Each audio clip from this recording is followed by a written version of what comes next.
shortly after a baby is born, the baby in particular, but the baby and the mother together become a real focus of attention. She might just be beginning to nurse, and there's a lot of support that women need as they're going through this early postpartum period. They need help nursing. It's difficult and often painful in the beginning until the pair get a rhythm. And, there's a reason why domestic violence actually usually gets worse during pregnancy. And we don't know exactly why that is, but I suspect it's partly because there's so much attention being focused on the woman as she, becomes more visibly pregnant, and then immediately after birth too.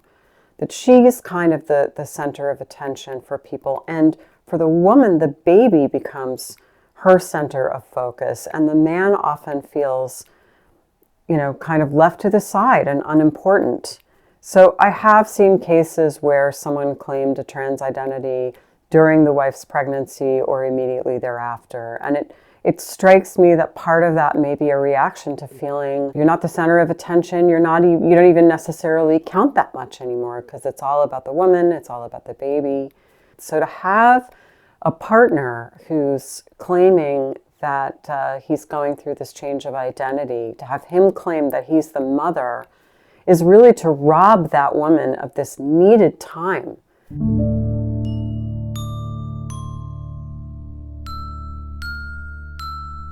It's almost always when something big happens in the relationship where the man's no longer in the center of attention, that's when these inner women come out. So, for example, common themes are having a child, losing a job, or even sometimes the wife receiving some serious medical diagnosis. He wants to be called mummy.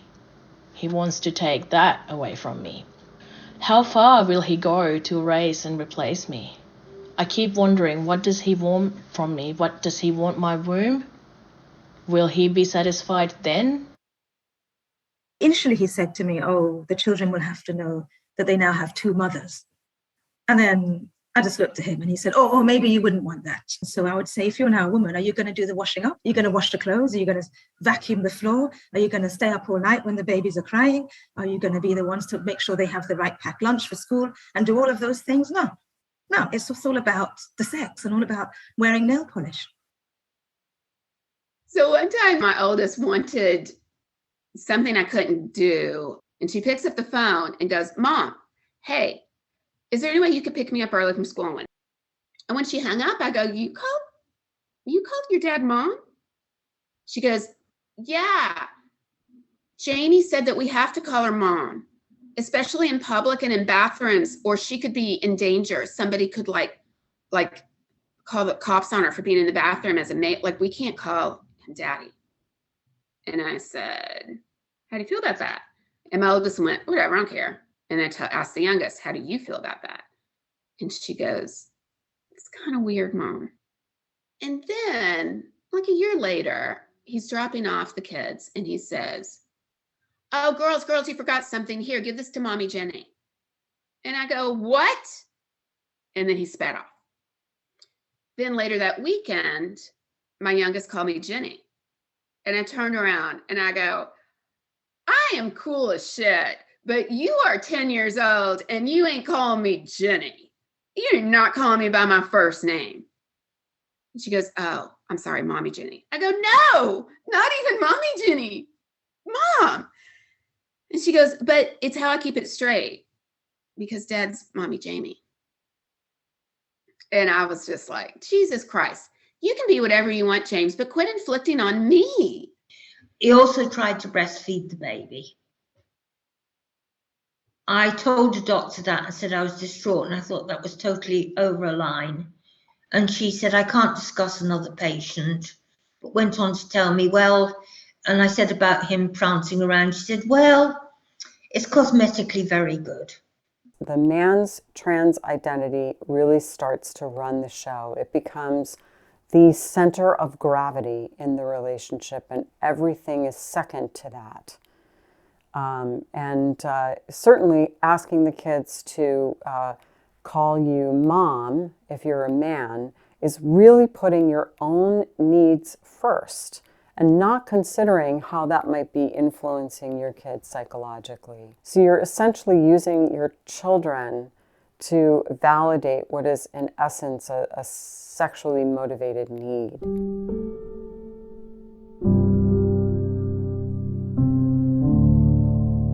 Mothers and babies are, we call them a dyad, so they come in a package for two of them. And that is because breastfeeding is a continuation of pregnancy, and lactation is the function, it is the ability of a woman's body to make milk. We're now moving into a situation where we've tried to make breastfeeding language so inclusive that we're now starting to exclude mothers because we do not use mum or mother as a term anymore. We talk about the gestating parent, the birthing parent, breastfeeding families, chest feeding, body feeding, human milk feeding. It's very, very important that infants are given developmentally appropriate, consistent, predictable care and intervention and other supports, nurturance, broadly speaking, so that nature can take its course. And its course is for the infant to progress, for the infant to grow and learn and develop. Anyone who is interfering in those early days can undermine the breastfeeding relationship between a mother and a baby because they're so reliant on each other. It's a really intricate feedback loop. Somehow, we have ended up in a place where men also try to induce lactation. Now, transgender woman's milk is just as good for babies as breast milk. That's according to a letter from the medical director at University Hospital Sussex NHS Foundation Trust. The claim was made as part of a response against campaign groups. The trust referred to studies and the World Health Organization guidance, including one case which found what it called no observable effects in babies fed by induced lactation. What we can see from the science of it, the baseline of what would be in a trans mother's blood is going to be about the same as what is in a cisgender mother's blood.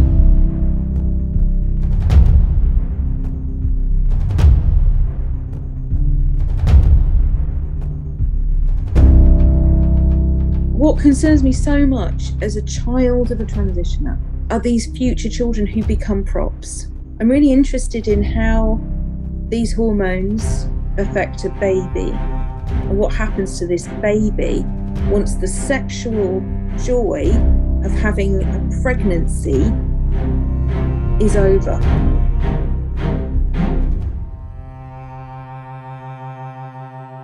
He tried my clothes on.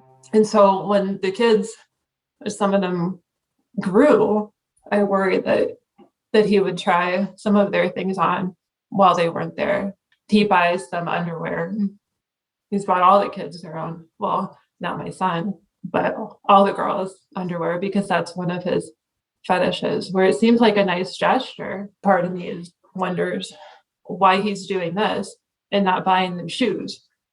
Well, in our divorce agreement, it said that he is not allowed to have anything sexually, in front of the children. No movies, no personal sexuality in front of the children whatsoever, meaning that he couldn't come out to them. When my oldest was 11, she came home and said that he told her that he wanted to be a woman. She didn't want to go back to his house. He was angry that she was upset. He kept insisting that she come back. CPS got involved because I called them and said, I don't know what to do anymore.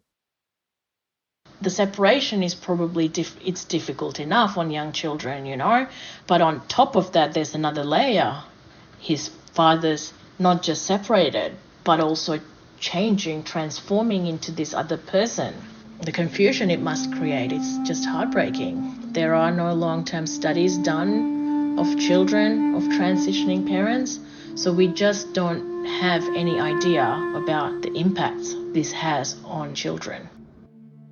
I also don't think it's healthy to ask kids to disavow what they see in front of them, their knowledge of material reality, to have to assert something that doesn't reflect what is just simple consensual reality, that their father is a man. I think that that's disorienting, is confusing. You know, a child who lives with a mother and a father knows which one is the mother and which one is the father, and that's like a really fundamental fact. And to suddenly be told that you have to rewrite that, I think, does great psychic violence to a child. I mean, it's really gaslighting. So, you know, the extent to which a kid might be kind of recruited to be a cheerleader for a transitioning parent, you know, brings up this other issue because, you know, the kid probably doesn't feel like they have a choice. You know, they have to kind of get behind dad as he begins his transition and, you know, kind of become the flag bearer for this movement. So if a parent is a narcissist, they're going to tend to see their child as a narcissistic extension of them, where the needs of the child get eclipsed. I lived this very quite sheltered life, really, in some ways. And then I moved to this situation where there were a lot of people who were cross-dressing and, you know, selling sex. There was a guy who was a prostitute. He'd left a wife and 2 little children to sell sex. He moved in with us for like 3 months. We lived in a tiny flat. He was very nasty to me. And I had expressed to my father that I didn't want him to be there anymore. And my father said to me, if you make more of a fuss about this, I won't love you anymore. You know, and this was, oh my God, I was what, 14? Anytime we were with anybody, I couldn't say anything that was in any way negative about my experience, about my father, about anything. And I couldn't question anything at all, despite the fact that my father made up stuff. My father would be angry with me, not so much that I attacked my father, but that I was kind of letting other transsexuals down. I would say that we'd had a very, very intense relationship during my teens in which he completely dominated my life. Half the things I said were things that my father had said. And I developed quite early on in that process a huge eating disorder. My father tried to starve me, so I would go and I would find other sources of food. I'd just go out and buy food. And I'd binge eat and things like that. I had metabolic syndrome. I had PCOS. But of course, that couldn't be recognised because going to the doctor for anything was something that my father didn't want to happen. Because really, he didn't want there to be any acknowledgement that there was anything wrong with me at all. There was no way I could have seen a therapist. There was no way I could have had any kind of help. I wasn't even diagnosed until I was at university, simply because he couldn't fail as a parent. Every lunchtime at the weekends, we'd go to this particular gay bar. And it was really, really nice. But I remember I was 13 years old. The bar had closed and everyone had gone into a room at the back. And we all sat down and we all watched I Spit on Your Grave. People passed dope around and I got to smoke a bit of dope. And people saying, it's so good, you know, your mother allows you to do this. I was never sexually abused in that situation, but I think there's a mental thing that happens where transgression is normalised. When I look at children in the media, that's often in the front of my mind. You've got to pretend that it's all okay. You cannot admit that anything is wrong at all. These weird fake smiles on these kids' faces in news articles, I can see it because I have the same fake smile. It just doesn't reach your eyes. You have to realise that your dad has fallen in love with himself and there's no part for you in that, where you're not just a prop. You're a child and you have this attachment to your father that you're always going to love him, right? Always. And then it's like this person came along and said, you know how you had a dad? Well, that was all a lie. And all that time, your dad didn't like being your dad. And my dad was kind of replaced by this other person who didn't love me like my dad loved me, right? Wasn't interested in me in the way my dad was, and whose love was conditional. It's like my dad died when I was 11, but I didn't realise. And I've been mourning him for 40 years.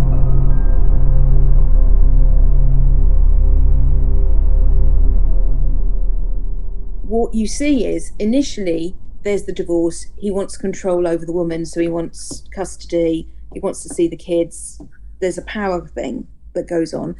But he's not interested in the kids. You're not interested in seeing the kids because he's now validating and going on and doing this other thing.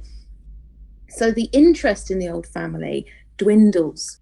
I would like to write the stipulation in a prenuptial agreement where if you suddenly discover that you are getting caught up in cross-sex ideation and we have children, I will have full custody of the children.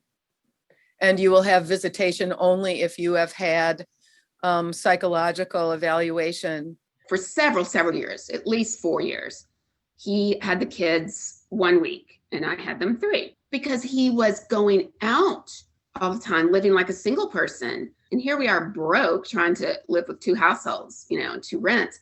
We battled for probably a year, 6 months. That was why our divorce wasn't finalized, because I wouldn't give 50-50.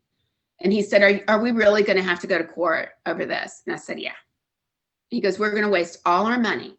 It's going to cost us 20 grand a piece to get a lawyer and fight about this. And I said, yeah. I have a DVO against my ex because he physically assaulted me. However, the law doesn't extend that protection to our child because the ex only attacked me. With regard to custody, the fact that he was violent towards me has no bearing. He sued me for custody of all the children after 8 years of our divorce. And so he had left us when my youngest just turned 1. So we went through a whole year of back and forth. And then we got a guardian ad litem to talk to the children. And so I had to fill out a questionnaire. The very last question was, why do you feel that your ex would not be a good partner or a good parent to your children? And so I took that question seriously. And I wrote a good 10 pages of reasons why he would not be a good parent. And so it never made it to court because if he lost in court, he would lose all custody. And so the day before we were due in court, he dropped the case. I did not have any idea that he was going to sue. It was an incredibly difficult year, thinking that someone would believe his lies and I would lose my kids.